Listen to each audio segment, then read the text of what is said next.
Welcome back to the Deep Dive. Today, we're diving headfirst into a world many people think they've got pretty well figured out: deer hunting. Hmm. Now, when you picture a deer hunter, often there are these, distinct images that pop into your head. Maybe it's the rugged individualist navigating vast public lands. Right, the DIY type. Exactly. Or perhaps it's a group on some sprawling, well-managed private lease.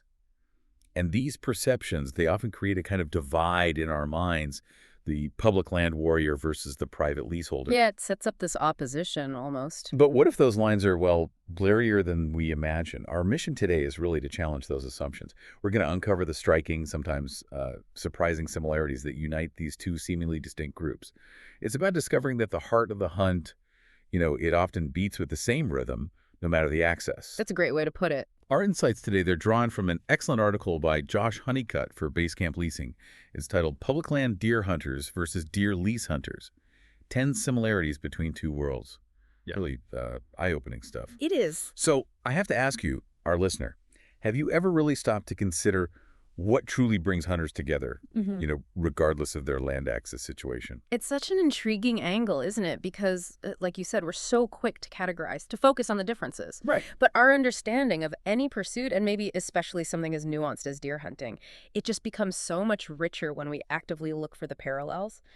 Looking beyond those sort of superficial distinctions often reveals that the core skills, the deep-seated motivations, the sheer dedication required, it actually transcends things like land ownership or access. Yeah. There's this kind of fundamental language of the woods, maybe a shared philosophy that we're about to decode. Okay, let's unpack this then. Josh Honeycutt's article, it immediately tackles a really common myth, which I think is, well, crucial to get out there right away. Mm-hmm. It pushes back hard on the idea that all lease hunters are just, out-of-state city folk who show up for the weekend. Or that they're only interested in, killing anything that moves. Yeah, that stereotype is definitely out there. Totally. But the source suggests, in reality, most lease hunters are very much like the dedicated DIY public land hunter. They're actively scouting, they're setting up trail cameras, meticulously hanging tree stands. Yeah, on the work. Exactly. And even engaging in year-round wildlife management practices. It's a far more involved process than some might assume. So let's jump into the first of these fascinating commonalities. So where do so many hunters start their prep, regardless of whether they own land, lease it, or hunt public grounds? Often, it's before they even set foot in the woods. It's that digital reconnaissance. Which brings us to our first common ground: studying apps and maps. I mean, modern tech is just a huge equalizer in the hunting community these days, isn't it? It absolutely is. And what's fascinating here is how technology really democratizes access to information for hunters. It's incredible. How so? Well, it lets anyone with a smartphone become like an armchair expert on a piece of land. You can effectively pre-scout a property with just unbelievable detail, identify potential bedding areas, understand travel corridors, pinpoint maybe optimal stand locations. Wow. Before these tools, I mean, that kind of insight took years and years of boots-on-the-ground experience. But now you can virtually explore aerial views, habitat layers, see 3D topography. Even check things like wind and property lines, right? Yeah. The article mentioned apps like HuntStand. Exactly. Real-time wind, property lines, even things like crop history or tree cover. It's not just about knowing where you are anymore. It's about understanding the intricate features of that landscape and how deer might interact with it. And that's just a critical first step in any kind of strategic hunting plan, whether it's public or private. That's a perfect lead-in, actually, because once you've done that digital homework, the next step, which truly hasn't changed much in generations, is our second similarity: scouting for deer sign. The basics. Yeah. Beyond the apps and maps, it still comes down to getting your boots on the ground, right? Looking for that physical evidence deer leave behind. What are hunters really looking for out there? That's a great question, because while technology gives us this incredible starting point, that ability to read the landscape, to interpret deer sign, that's an ancient skill. Yeah. It's irreplaceable, really. So what kind of signs? Hunters are searching for specific clues. Those telltale beds where deer rest, rubs on trees where bucks mark their territory, scrapes where they leave scent, tracks in the mud or snow, and those well-worn trails that show consistent travel routes. Yeah. This kind of direct observation, it confirms what you saw on the map, or maybe it contradicts it. It lets hunters adapt to real-world conditions and truly understand the immediate environment of the deer they're after. It's just a foundational element. It unites every serious hunter, doesn't matter where they hunt, you simply have to go out and look. Observe. And building right on that observation, our third point of commonality is setting trail cameras.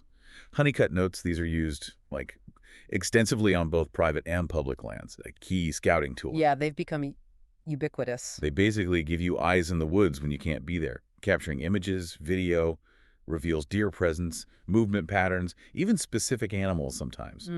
Of course, there's that important caveat. Always check the local regs. Some public lands don't allow them.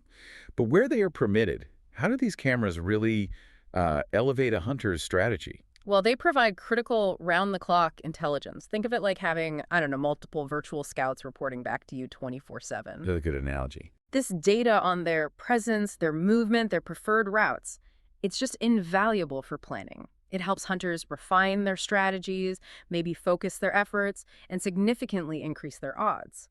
Whether you're, say, managing a population on a private lease where you can actually influence the herd dynamics, or trying to pinpoint one specific buck on a huge piece of public land, these cameras give you this intimate look into the deer's daily life. It was simply impossible a few decades ago. It's like an extension of direct observation and just a total game changer for intelligence gathering. So, okay, you've gathered all this information from maps, from tracks, from trail cam photos. The next step is making sense of it all.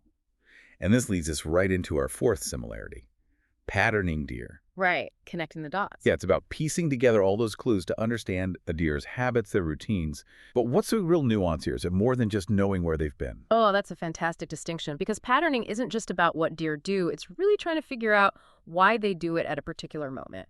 Okay, give me an example. Sure, so a deer might consistently cross a certain trail, okay? But the true insight, the pattern, comes from realizing they maybe only do it during a specific wind direction, or right after a cold snap, or maybe only during a particular phase of the rut. Super. Without that deeper why, you're just observing behavior. You're not truly patterning for success. It's a complex analytical skill. It involves interpreting behavior, anticipating needs based on time of day, weather, season, and then formulating a precise plan to intercept them. That blend of observation, deduction, and foresight. That's what truly separates, a casual outing from a really targeted hunt for any hunter. And once you've done all that intricate patterning work, our fifth commonality kicks in. Planning access routes. It's not just about finding the deer. It's critically important to figure out how you get to your stand or blind without them even knowing you're coming. Crucial. Absolutely crucial. The article really stresses that a stand isn't any good if you can't reach it stealthily. So what's one common mistake you see hunters make with access? How does it mess up their whole hunt, even if they found the perfect spot? That's a great question because it happens all the time. I think a lot of hunters maybe undervalue when and how they access a spot. They think, oh, it's just a walk. Right. But if you're crunching through frozen leaves at dawn on a super still morning, or maybe walking directly across a field deer often use, guess what? Every deer within maybe a quarter mile knows you're there before you're even halfway to your stand. Yikes. The article is spot on. Poor access routes are just negligent. It's about anticipating wind direction, understanding terrain that might mask your approach, even considering the timing of your entry and exit to minimize your footprint. That element of surprise is just vital. Doesn't matter if you're on familiar leased land or navigating totally unfamiliar public ground. Stealth is key. So with all that meticulous scouting, patterning, and now route planning done, the next logical step for pretty much all hunters is our sixth similarity. Hanging tree stands and installing blinds. Setting up shop. This is where you physically set up your hunting location right after you've determined those quality spots and figured out good, stealthy access. It's kind of the culmination of all that research and planning. Exactly. And it really highlights that logical progression, doesn't it? From the initial scouting and the strategic planning to the physical act of setting up your hunting position. Yeah. Now, the type of perch might vary, sure. Maybe it's a permanent, comfy stand on a private lease versus a lightweight, portable setup a public land hunter has to carry in and out every time. But the strategic placement, that's paramount for both. It's not arbitrary. It's this carefully considered decision based on deer movement, wind patterns, and crucially, those access routes you've perfected. Right. It represents the physical manifestation of the intellectual work that's gone into the hunt. And its success really hinges directly on the quality of those preceding steps. And, okay, your stand is perfectly placed, your access road is mapped out. There's still one more crucial element before, the potential shot. It's timing the strike. Ah, yes. The moment of truth. Our source highlights the immense importance of knowing when to actually make a move. You could have the most perfect spot in the world, but if the timing isn't right, Honeycutt warns, it's all for naught.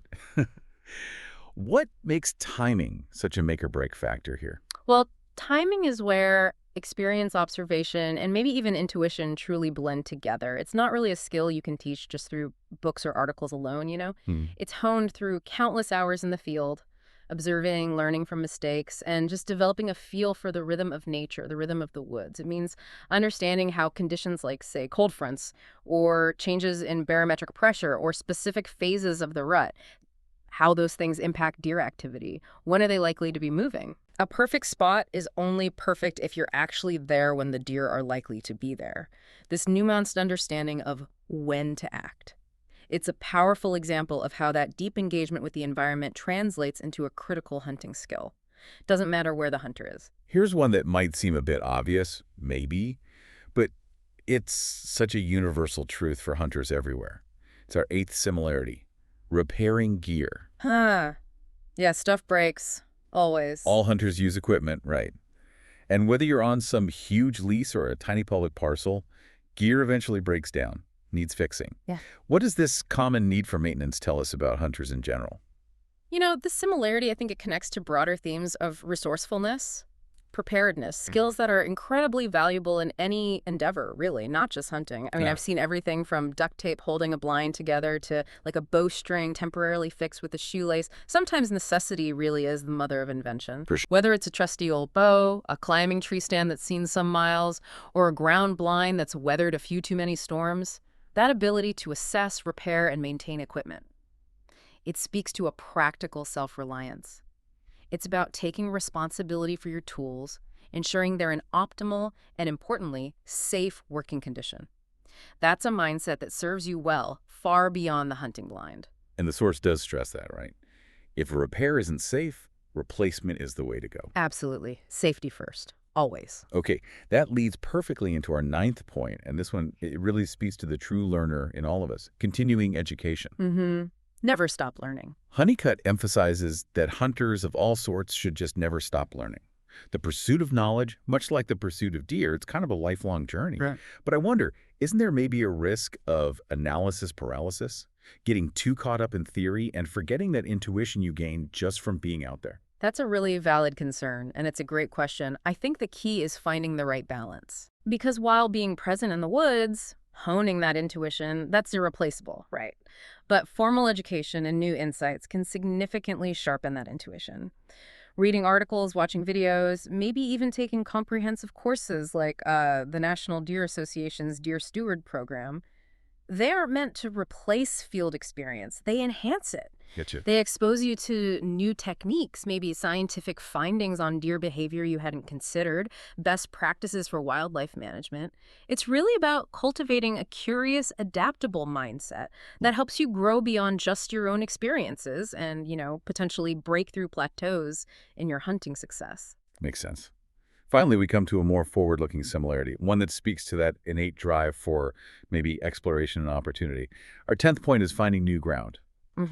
Always looking ahead. Yeah, the article discusses this idea that deer hunters should always kind of be on the lookout for new hunting ground, even proactively, maybe before they absolutely need it. Why is that?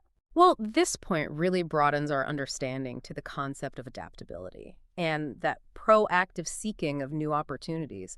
That's just a critical mindset for growth in any field, really. True. In hunting, it's about not getting complacent. Maybe your current spot isn't producing, or maybe you just want a new challenge. Hunters might be searching for something better, a more productive area, maybe a property with unique features, or particularly for those maybe already on private land, they might be looking to expand by adding another lease, increasing their acreage. Okay. This continuous search, this kind of forward-thinking approach, it really showcases a shared, almost entrepreneurial spirit among hunters. It's about being open to new challenges and always striving for a deeper understanding of the landscape and where that next opportunity might lie. It's really fascinating as we go through these 10 points to acknowledge that while there are just so many similarities in how hunters hunt, there are also, undeniably, reasons why someone might choose a hunting lease over public land or vice versa. It's not just about the methods, but also the unique advantages or maybe priorities each type of access offers. Yeah, and if we connect this to the bigger picture, I think understanding the full landscape means also acknowledging those unique benefits that might draw hunters specifically to a lease. Like what, for instance? Well, these often include things like significantly less competition, for space and for animals. That allows for maybe more focused, more controlled hunting. There's also often the potential for more active management of the deer population, which can contribute to healthier herds over time. Reliability, too, maybe. Exactly. Hunters on a lease can usually count on a reliable spot year after year, knowing their favorite stand locations will likely still be there. Plus, a lease often provides more freedom in terms of hunting strategy, allowing hunters to scout, plan, and adapt their approach without as much potential interference. And, for added peace of mind, there's even specialized hunting lease insurance available for protection. So, framing these as part of understanding the choices hunters make rather than making judgments about them, that really helps complete the picture, I think. What a dive this has been. Yeah. What we've explored today, it really highlights that the underlying passion, the dedication, and the, frankly, sophisticated skill set shared by deer hunters. Mm-hmm.